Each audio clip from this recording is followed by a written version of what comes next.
Hello बच्चों, good morning and you are watching Jagriti online learning app. बच्चों, अपने class 12th में जो टॉपिक कंप्लीट कर रहे थे वो थे carboxylic acid. Aldehyde ketone carboxylic acid chapter का नाम था। उसमें लास्ट टॉपिक अपन को आज कंप्लीट करना है। कार्बोक्सिलिक एसिड का जो लास्ट बॉन्ड रिएक्शंस है वो कौन सा है? COH bond reactions. आज जो अपन बताएंगे OH बॉन्ड क्लीवेज रिएक्शन, जिसमें अपन को कौन सा बॉन्ड ब्रेक करना, OH का बॉन्ड ब्रेक करना और इसमें केमिकल रिएक्शंस करनी है। तो कार्बोक्सिलिक एसिड की ये जो रिएक्शन है, इसमें अगर OH का बॉन्ड ब्रेक होता है तो ये इसके एसिडिक नेचर को शो करता है। एसिडिक नेचर का मतलब क्या हो गया? जो H+ आयन देता है वो कौन सा करेक्टर शो करता है? Acidic character. और यहाँ कार्बोक्सिलिक एसिड के एसिडिक करेक्टर के बारे में ही आज अपन बताएंगे। तो OH का जो बॉन्ड ब्रेक होगा वो कौन से करेक्टर को शो करता है? Acidic character. इसी टॉपिक पे अपन बात करेंगे आज। और एसिडिक करेक्टर कैसे शो करता है?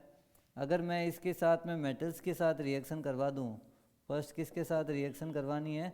मेटल्स के साथ। तो RCOOH और इसकी रिएक्शन मेटल्स टू सोडियम ले लिया मैंने। और सोडियम जो है इससे रिएक्ट करेगा और कौन सा आयन को रिप्लेस करेगा? H+ आयन को। तो RCOONA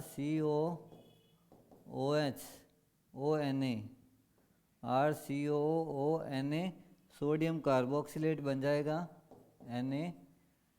और प्लस कौन सी गैस को एलिमिनेट करेगा? ये हाइड्रोजन गैस को। हाइड्रोजन गैस कैसे एलिमिनेट हुई है?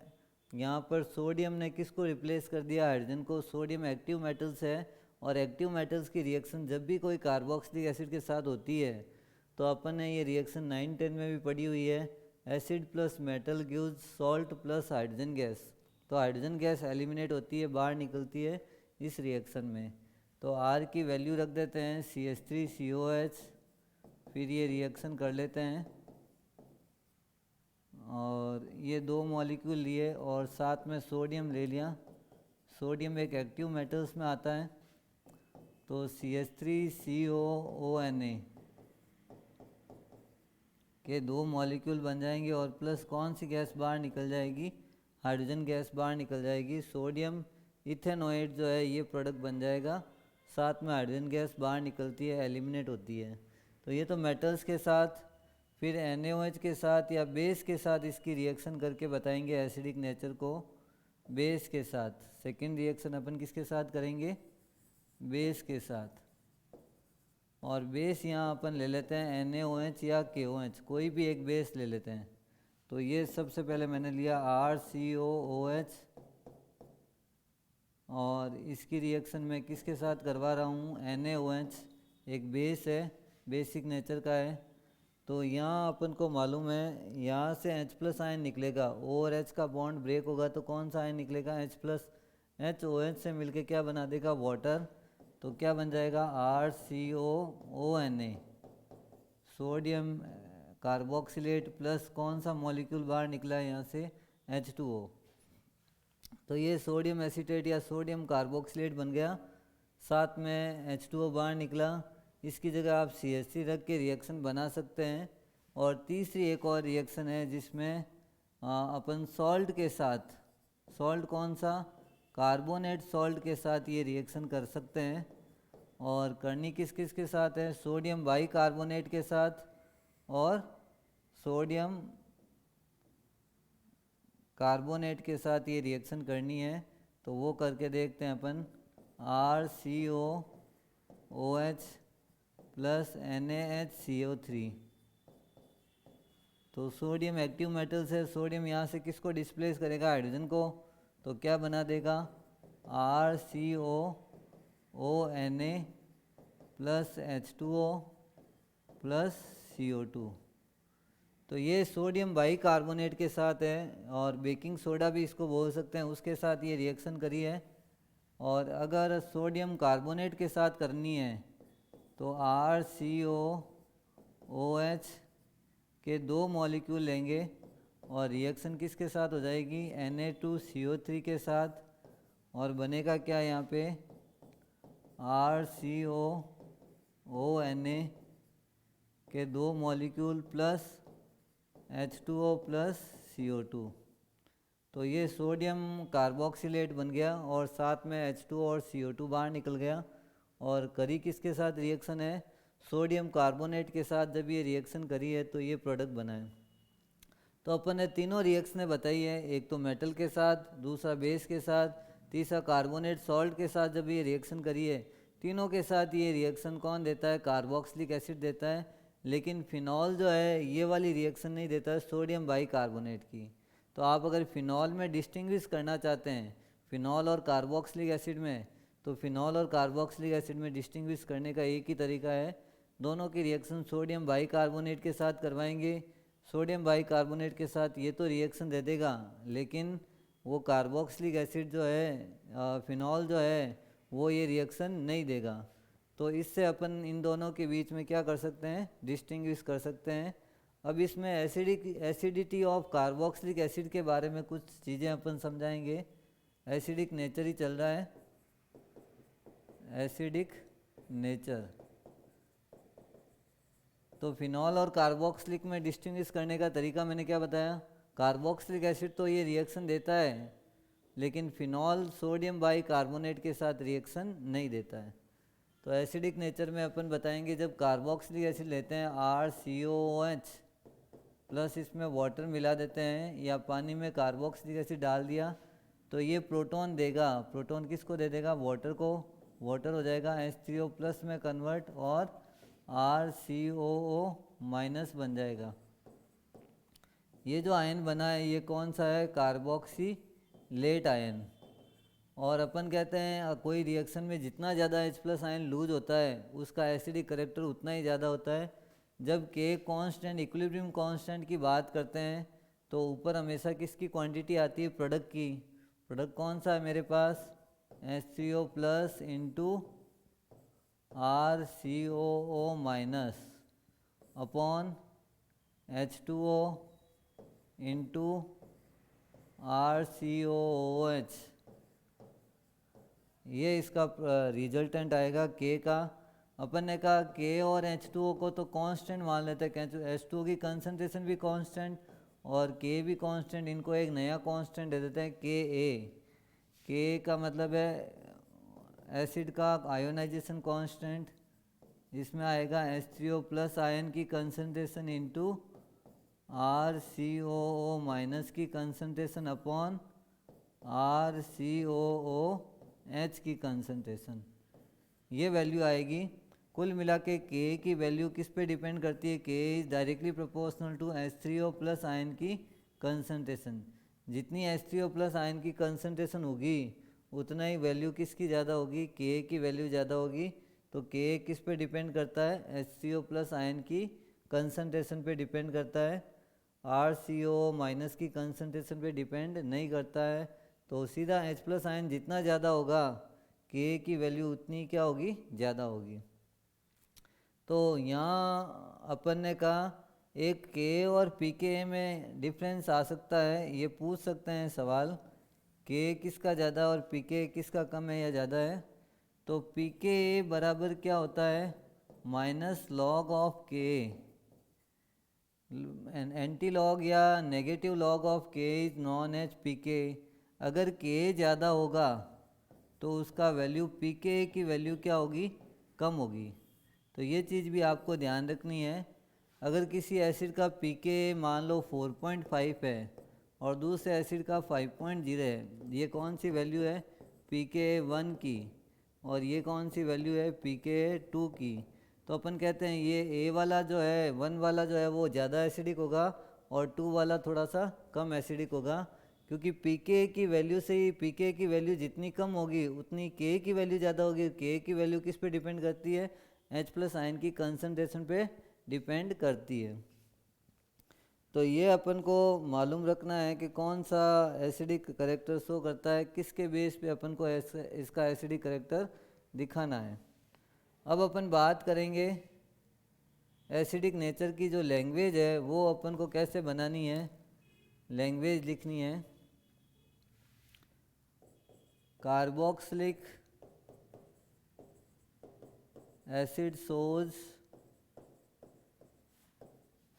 Acidic character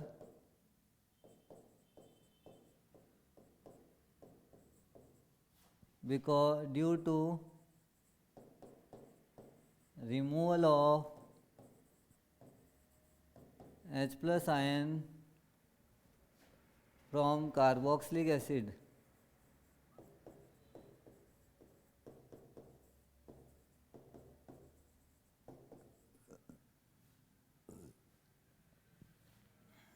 it converted into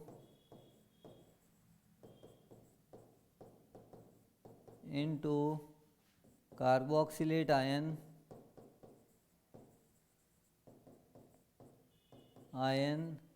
and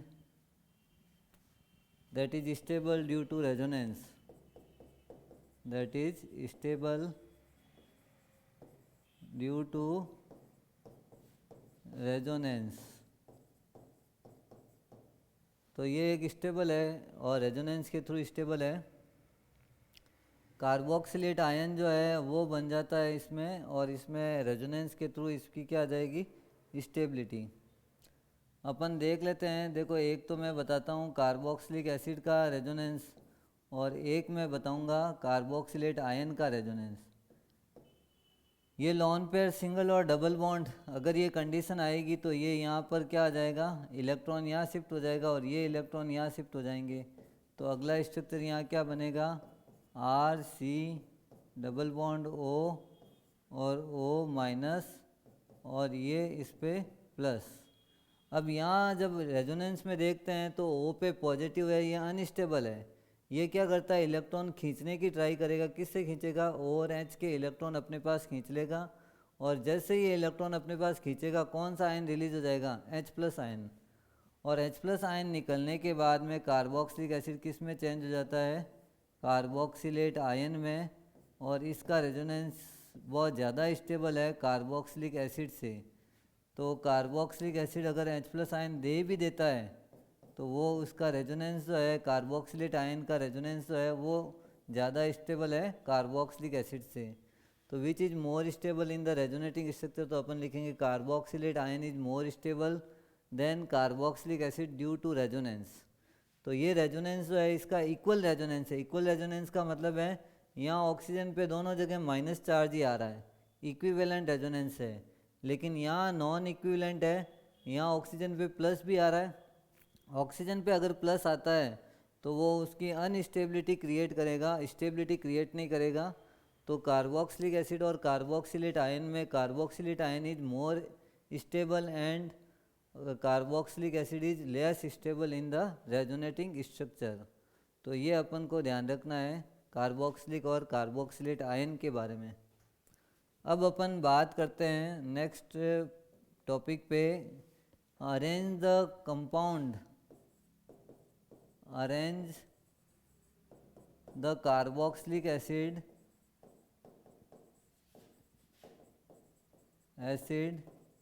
with increasing their acidic strength, increasing their acidic strength, acidic strength, acidic strength के इंक्रीजिंग ऑर्डर में इनको अरेंज करना है। और आपके पास ये दे रखा है Cl CH2 COOH, दूसरा है NO2 CH2 COOH, और तीसरा है CH3 COOH। ये कार्बोक्सिलिक एसिड आपको दे रखे हैं, एक बार ट्राई करो। इनमें से स्ट्रॉन्ग कौन एसिडिक है और कौन बेसिक है, या किसका एसिडिक करेक्टर ज़्यादा होगा किसका कम होगा, ये आपको ध्यान रखना है इसमें। तो यहाँ मैं बता दूँ तो Cl और NO2 लगे हुए हैं, इनको कौन से ग्रुप बोलते हैं, इलेक्ट्रॉन विड्रॉलिंग ग्रुप। क्या बोलेंगे इनको, इलेक्ट्रॉन विड्रॉइंग ग्रुप। और इलेक्ट्रॉन विड्रॉइंग ग्रुप में जो नेचर है, जो एसिडिक जो सबसे ज़्यादा पावरफुल है वो कौन है, NO2। और फिर क्या आएगा CN, फिर फ्लोरो, फिर क्लोरो, फिर ब्रोमो, और फिर आयोडो, फिर बेंजीन C6H5 फिनाइल। ये रेंज होता है इसका एसिडिक करेक्टर्स का। अगर ये NO2 ग्रुप आएगा तो NO2 का काम क्या है, इलेक्ट्रॉन को विड्रॉ करना। विड्रॉ करेंगे तो ऑक्सीजन पे इलेक्ट्रॉन की डेंसिटी कम हो जाएगी, और कम होते ही O और H का बॉन्ड इजीली क्या हो जाएगा, ब्रेक हो जाएगा। लेकिन CH3 पे ऐसा कोई ग्रुप लगा हुआ नहीं है। CH3 का काम क्या है, इलेक्ट्रॉन को डोनेट करना। तो इलेक्ट्रॉन की डेंसिटी यहाँ माइनस ज़्यादा हो जाएगा O पे, और O पे अगर माइनस ज़्यादा होता तो वो H+ आयन को वापस अट्रैक्ट करेगा। तो इसके बेस पे एसिडिक स्ट्रेंथ किसके बेस पे अरेंज करनी है, इनका प्लस आई इफेक्ट और माइनस आई इफेक्ट के बेस पे। सबसे कम ये एसिडिक हुआ। इसके बाद में किसकी बारी आई, क्लोरो एसिटिक एसिड। ये क्लोरो एसिटिक एसिड। और उससे भी ज़्यादा किसकी एसिडिक नेचर है, नाइट्रो एसिटिक एसिड। ये नाइट्रो एसिटिक एसिड, ये इनका एसिडिक स्ट्रेंथ है। क्लोरो का कम और उससे ज़्यादा किसका है, नाइट्रो का। तो इस टाइप से अगर क्वेश्चन पूछे तो आपको ये बताना है कौन सा इलेक्ट्रॉन विड्रॉइंग ग्रुप कौन से होते हैं, ये वाले। अगर ये ग्रुप कहीं पे भी आते हैं तो एसिडिक नेचर इंक्रीज करेंगे। और यही क्वेश्चन अगर इस टाइप से दे आपको, इन दोनों में कौन ज़्यादा एसिडिक है, CH3COOH और एक आएगा CH3CH2COOH। तो अपन कहेंगे यहाँ पे सबसे ज़्यादा एसिडिक होगा CH3COOH, क्योंकि जैसे जैसे अल्काइल ग्रुप इंक्रीज होता है वो प्लस आई इफेक्ट करता है। प्लस आई का मतलब है कि इलेक्ट्रॉन को धक्का देना और नेगेटिव चार्ज यहाँ इंक्रीज करना। अगर ज़्यादा नेगेटिव इंक्रीज हो जाएगा तो H+ आयन रिलीज कम होगा, और तो एसिडिक करेक्टर क्या हो जाएगा, डिक्रीज हो जाएगा। तो यहाँ अपन ने जो ऑर्डर बताया है ये इसके बेस पे बताया है कि सबसे ज़्यादा एसिडिक कौन हुआ और कौन नहीं होगा। एक क्वेश्चन और करवा देते हैं, इनको करना है, अरेंज करना है एसिडिक बेस के, एसिडिक ऑर्डर में अरेंज करना है। एक तो कार्बोक्सिलिक एसिड बेंजोइक एसिड है, ये नाइट्रो बेंजोइक एसिड है, यहाँ NO2 लगा हुआ है, और एक लगा हुआ मिथॉक्सी ग्रुप OCH3 और COOH। तो मिथॉक्सी है, नाइट्रो है, और एक बेंजोइक एसिड है। इनको आप नाम दे देते हैं A, B और C। तो सबसे ज़्यादा तो अपन कहेंगे नाइट्रो वाला होगा। क्यों होगा, क्योंकि ये इलेक्ट्रॉन विड्रॉइंग ग्रुप है, विड्रॉ करेगा। तो सबसे ज़्यादा कौन सा हो गया, B वाला एसिडिक है। ये इंक्रीजिंग ऑर्डर बता रहे हैं, B वाला सबसे ज़्यादा एसिडिक। मिथॉक्सी का काम है इलेक्ट्रॉन को डोनेट करना, इलेक्ट्रॉन को धक्का देना, और धक्का देंगे तो ये माइनस चार्ज बढ़ जाएगा, और माइनस बढ़ जाएगा तो अपन कहते हैं H+ आयन कम निकलेगा। तो सबसे कम होगा C, उसके बीच में आ जाएगा A, और सबसे कम हो जाएगा C। ये इंक्रीजिंग ऑर्डर है। अगर आपको डिक्रीजिंग ऑर्डर अगर पूछे तो वापस इसका क्या करना है, उल्टा करना है। तो उल्टा करते ही आंसर आ जाएगा CAB, और नहीं तो फिर क्या आ जाएगा BAC। ये इनका इंक्रीजिंग ऑर्डर है और डिक्रीजिंग ऑर्डर इसका उल्टा हो जाएगा। तो इस टाइप से क्वेश्चन आपको पूछ सकते हैं, कौन ज़्यादा एसिडिक है, कौन ज़्यादा बेसिक है। फिनॉल और कार्बोक्सिलिक एसिड में कौन ज़्यादा एसिडिक है, तो आपको लिखना है carboxylic acid is more acidic than phenol, क्योंकि कार्बोक्सिलेट आयन, एक तो किसका बता रहे हैं, कार्बोक्सिलेट आयन का स्ट्रक्चर, रेजोनेटिंग स्ट्रक्चर, और एक बना रहे हैं फिनॉक्साइड आयन का रेजोनेटिंग। फिनॉक्साइड आयन में O-। अब इसका जब रेजोनेंस करेंगे तो माइनस माइनस माइनस यहाँ तीनों जगह आएगा। देखो फर्स्ट स्ट्रक्चर, यहाँ माइनस आया, यहाँ O, और ये डबल ये। फिर सेकेंड स्ट्रक्चर में माइनस कहाँ जाएगा, ये यहाँ पे और डबल बॉन्ड O। तो ऐसे ऐसे रेजोनेंस बनता जाएगा। थर्ड स्ट्रक्चर में रेजोनेंस में क्या होगा, अब ये माइनस जाएगा यहाँ पे, और लास्ट में क्या आ जाएगा, वही वापस पुरानी वाली कंडीशन आ जाएगी O-।